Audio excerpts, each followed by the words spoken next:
Hola chicos, bendiciones para todos. Vamos a aprender a cómo contextualizar nuestro texto argumentativo en función de tres modelitos sencillos.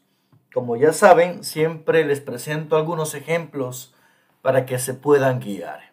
Bien, el primer ejemplo que nosotros vamos aquí a usar es el ejemplo que yo le denomino un contexto histórico.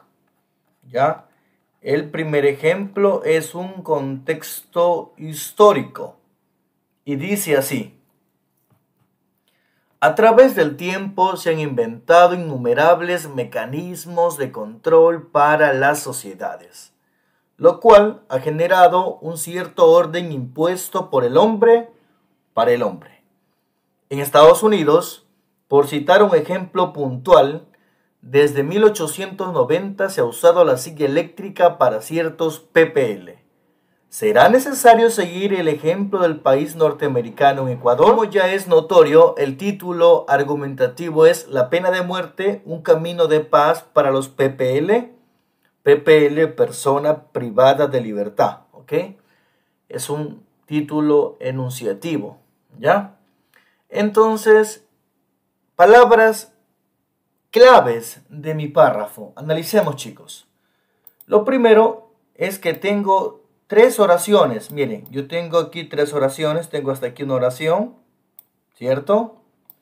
Marquemos de otro color la siguiente oración. Y la siguiente oración, que es una pregunta, la marcamos de celeste, que es de aquí hasta acá. Ampliamos un poquito más y notamos esto. En este párrafo tengo tres oraciones. Una primera oración que básicamente hago un pequeño repaso de cómo ha sido la historia.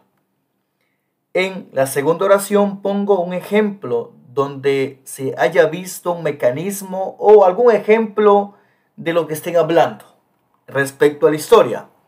Y finalizo con una pregunta. Este es el modelo número 1. Recuerden que la contextualización uno la puede hacer de diferentes maneras. El primer ejemplo es una contextualización desde el punto de vista histórico. Bien, vamos al segundo ejemplo.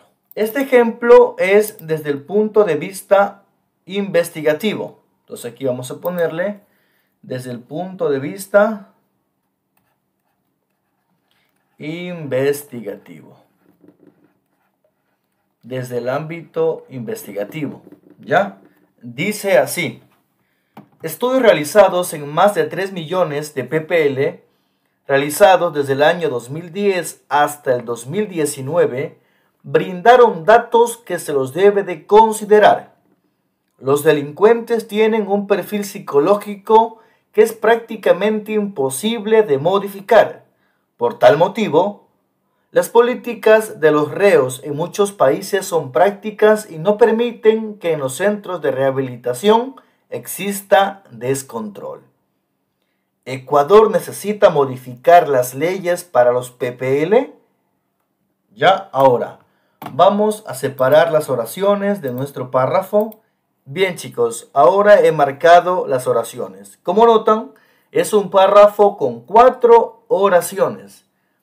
En la primera oración expongo, cuento, digo que se ha hecho un estudio X de tal situación con tantas personas de tal año a tal año y que eso nos brindó alguna información. Primera oración.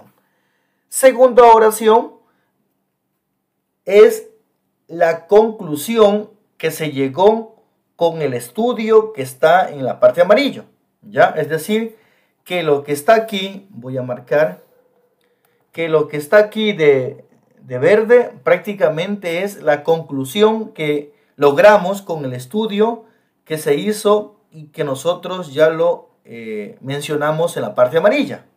Muy bien. En la parte celeste nosotros aquí ponemos la causa-efecto. Como ya se hizo ese estudio, se llegó a tal conclusión. Por tal razón se necesita de tal situación. Y terminamos con una pregunta. Es el modelo número 2. Oración de amarillo, expongo el estudio. Oración de verde, menciono a qué conclusión se llegó con ese estudio. En la oración de Celeste, hago una causa-efecto en función del estudio y de la conclusión. Y en la oración, que es una oración interrogativa, digo si es necesario o no modificar tal situación en función del tema que usted esté abordando. Vamos con el ejemplo 3. El ejemplo 3 es un párrafo de contextualización, es una contextualización social, ¿ya? Y para ello utilizo, vamos a ver las oraciones. Chicos, en este párrafo tenemos 3 oraciones. En la primera parte es una definición, por eso ven que aquí está la palabra es una definición personal y además presento un dato, ¿ya? Un dato que tenga relación a lo que estamos hablando, ¿ya? En la parte 2, que es la que está de verde, empiezo con un conector adversativo y significa que lo que debo de poner ahí es algo que contradiga de alguna manera lo que puse arriba. Y termino con una pregunta interrogativa. Como notan, la pregunta interrogativa está en los 3 modelos de los párrafos. Existen más modelos de contextualización, pero nosotros por ahora vamos a usar, chicos, esos 3 modelitos que acabamos de estudiar. El histórico, el investigativo y el social. En clases haremos ejemplos con diferentes temas. Pasen bien, chao.